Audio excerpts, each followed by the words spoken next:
Dad, there's something I need to tell you. I'm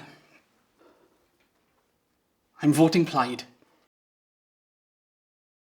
I've known for years that other parties don't turn me on. I've pretended to be Labour to try and fit in, but this time I've got to be honest and vote for the candidate that'll stand up for me.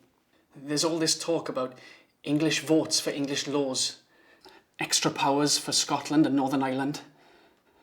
But what about Wales? We deserve a fair deal.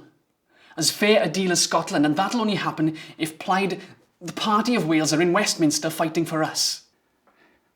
I know it's a lot for you to take in, but please try and understand. I'm happy.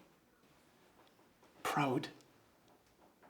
Proud that I'm voting for a party that puts Wales first. Always.